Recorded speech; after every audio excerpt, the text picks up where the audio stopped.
everybody thinks sculpture has a lot of hazards, but the real beauty of it is being able to bet unimaginable ideas or give expression to anything.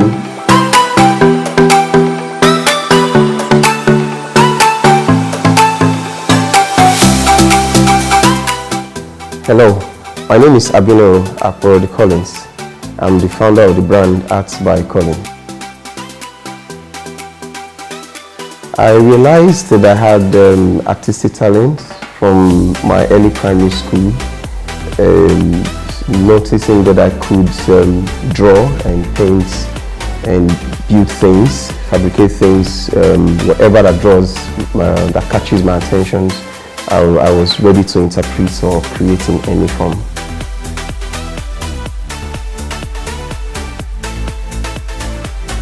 I was inspired first of all by a lecturer of mine to engage in the act of finding new mediums in arts sculpture practice, and in the course of doing that, we delve into recycled materials, trying to explore non-conventional mediums in art practice. And for me, I had to find ways to approach recycling from a way different perspective from what is best known. What I saw was how about we think about it that instead of letting them go to waste first, why not give them new purpose? Why not give them new meanings, new functions?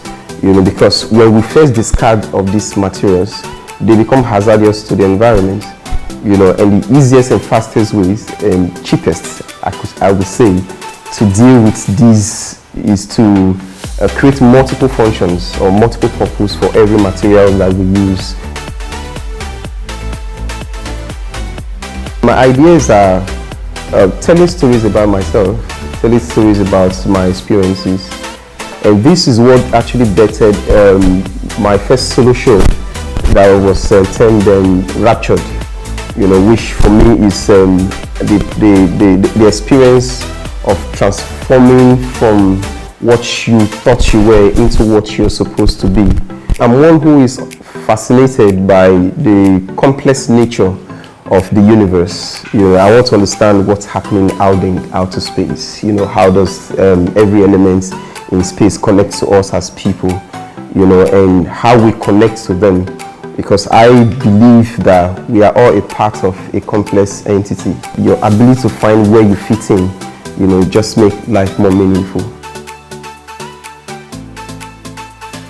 Sculptures is one thing that I've chosen to major in, and my processes are complex. First, the thinking process comes, and it's spurred by first taking note of things, how I'm feeling as per moment. In this whole season, how am I feeling, and how do I put words into them? So most of the time, I will take notes of my thoughts, almost literally every day, do voice notes as well.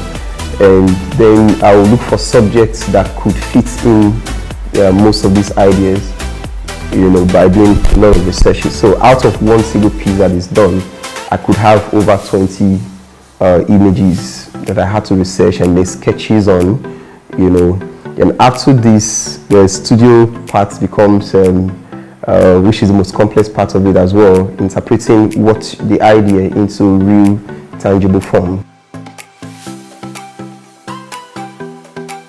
There are a lot of materials that I work with, but it's just that people have known me a lot for the cutleries. So for me, I describe it as a base medium. I'm fascinated with stainless steel materials. So most of the extra materials beside the cutleries that I work with are stainless material plates and rods.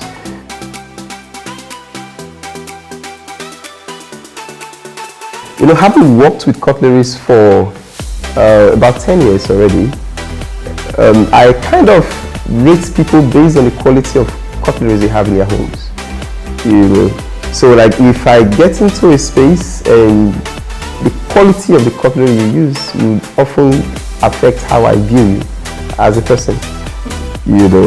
So I almost literally change my cutleries every time.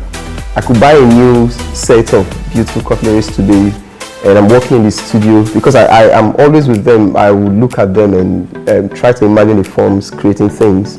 I could be working in the studio and it bounces back to me that it's the cutlery I have in my kitchen actually would solve a problem, So I will just go in there and pick them all up and, start fabricating, and that means changing all over, So I constantly restock my cutleries. I used to go buying cutleries with a backpack,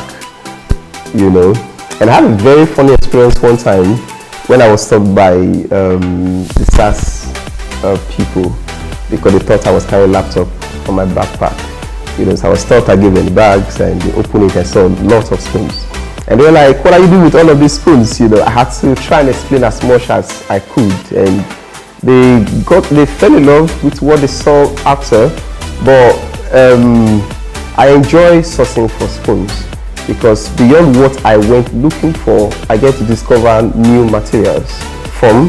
I've ended up being a friend of almost everybody in that area, and even to the major producer of one of the brands that I use. We've gotten so connected, it's like a big family for me now.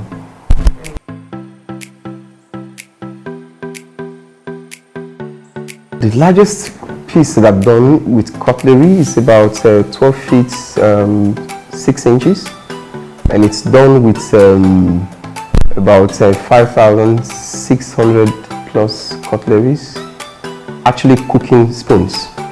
When you deal with the smaller ones, they occupy more spaces, but with the cooking spoons, it gives, because the images, the visual form is larger, it gives more expression.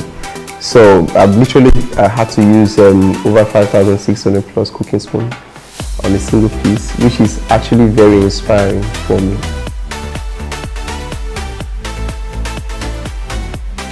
I think the hardest for me are creating birds. Creating birds are complex. We do things differently before we embark on trying to interpret them. As simple as it is, because how I approach creating birds is I want to create the illusion of flight, and the unpredictable nature of the wings or feathers in mid-air.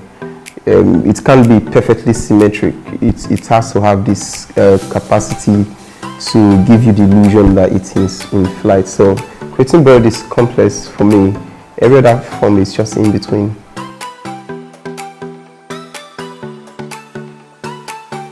The major message that I try to pass with my art, which, like I said before, my art are inspired from my personal life and experiences, is life is better lived when you can find where you fit in. So the moment you're able to find your role or where you fit in, it's easier because you just focus on it and you're never distracted by anything else. Find that one thing that makes you feel fulfilled and makes life feel easier. Like for me, working with cutleries or working with metals, one would think it is hard or complex, but because I'm more overwhelmed by the result of what I'm trying to achieve, nothing is actually hard. So how I view it is, once you find that one thing that makes life beautiful for you, nothing stops you.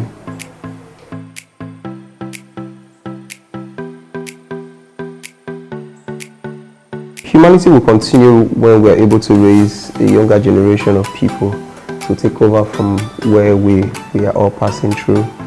So for me, imparting knowledge is part of my everyday life, and it's something I like to talk about a lot. So that's one. And secondly, I've had intern students or CWA students from several universities or artistic institutions within the country, and I have had to enjoy working with people, most of these people, because you get to learn from literally everywhere, and I'm one who is very open-minded to learn from anybody, and from everything around me. So I'm well connected to working with these people.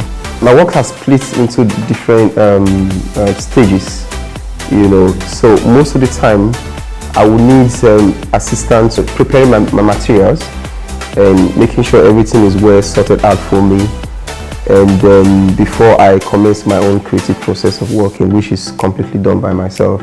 and then I will need assistance with finishing and arranging spaces for me and setting a lot of things. So you really can't work alone. You need people to be able to function effectively.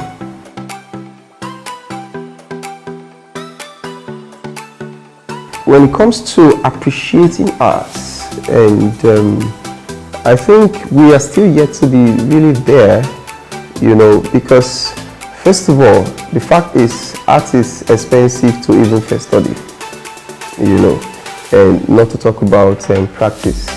You know, every part of my work is expensive, it's cost demanding, you know. So, but what you often get when it comes to appreciation, you know, of value, it's really on the low, you know. We're getting better every day, but we're yet to actually hit that point where we get true value for what creatives do.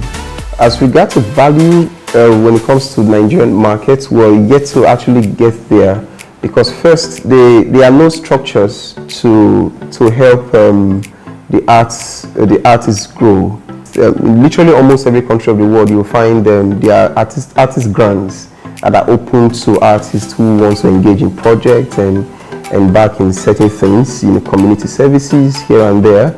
There are purpose-built studios that artists can make use of. If you just live in school, you need a space to work, you know, as an artist. There are purpose-built studios in most places. You know, I've been part of some of these international programs before, you know, so I know these are things that are realistic. We're yet to get to the point where our Nigerian system or government is able to see the beauty of being able to properly fund, you know, the art industry as it should be.